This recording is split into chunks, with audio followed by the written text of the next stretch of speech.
मुंबई महानगरपालिका निवडणुकीच्या पार्श्वभूमीवर प्रभाग क्रमांक 63 मधून भाजपने आपला सर्वात तरुण उमेदवार रुपेश सावरकर यांना उमेदवारी दिली आहे। त्यामुळे या प्रभागातील लढत अधिक चुरशीची ठरणार असल्याचं चित्र आहे। गेल्या 15 वर्षापासून भाजपचे प्रभाग अध्यक्ष आणि युवा मोर्चाचे पदाधिकारी म्हणून कार्यरत असलेले रुपेश सावरकर हे स्थानिक पातळीवर सक्रिय कार्यकर्ता म्हणून ओळखले जातात। प्रचारादरम्यान नागरिकांशी संवाद साधताना त्यांनी प्रभागाच्या विकासावर स्पष्ट भूमिका मांडलेली आहे। दरम्यान प्रभाग क्रमांक 63 मध्ये चौरंगी लढत होत असून सर्वच पक्षांनी ताकद लावली आहे। त्यामुळे या प्रभागामध्ये कोण बाजी मारतो याकडे राजकीय वर्तुळासह नागरिकांचंही लक्ष लागलं आहे। आपल्यासोबत रुपेश सावरकर जी आहात, सर्वात तरुण उमेदवार म्हणून आपल्याला भाजपने जे आहे निवडणूक लढवण्याची संधी दिलेली आहे। कसं पाहता आणि कुठले मुद्दे घेऊन आपण लोकांकडे जाणार?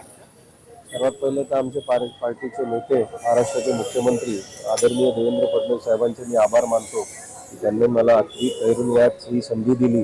गेल्या 13 वर्षापासून मी पार्टीचे वॉर्ड अध्यक्ष ते महाराष्ट्र युवा मोर्चा उपाध्यक्षपर्यंत काम करत आहे आणि आता दिलेल्या संधीचं मी नक्कीच सुवर्ण करणार आहे। तर असं आहे, इथे सगळ्या प्रकारचे लोक आहेत आणि मतदार हा मतदार असतो, त्याच्यात कुठला धर्म नसतो आणि सगळे मतदार हे प्रगतीच्या आणि भारतीय जनता पार्टीशी आहे। जिथे पण जातो आहे सगळ्या भागात मला चांगला प्रतिसाद भेटतो आहे आणि लोकांना भारतीय जनता पार्टीवर विश्वास आहे।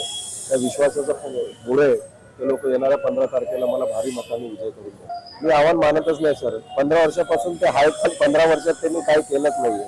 15 वर्षात वॉर्ड तिथेच आहे, पण येणाऱ्या 5 वर्षात मी वॉर्डला 20 वर्ष पुढे घेऊन जाण्याची ताकद ठेवणार आणि काम करणार। विजय हा नक्की आहे, चांगलं लीड आम्ही आणू आणि भारतीय जनता पार्टीची इथे चांगली पकड आहे। कार्यकर्त्यांचं खाली बेस काम खूप छान आहे आणि गेल्या 10-12 वर्ष आमचे इथे आमदार होते, सगळ्यांनी मिळून चांगलं काम केलेलं आहे। त्याचा प्रतिसाद लोक आम्हाला नक्की देणार, आमचा विजय हा निश्चित आहे। लोकशाही मराठी ऐका, पहा, जागरूक रहा।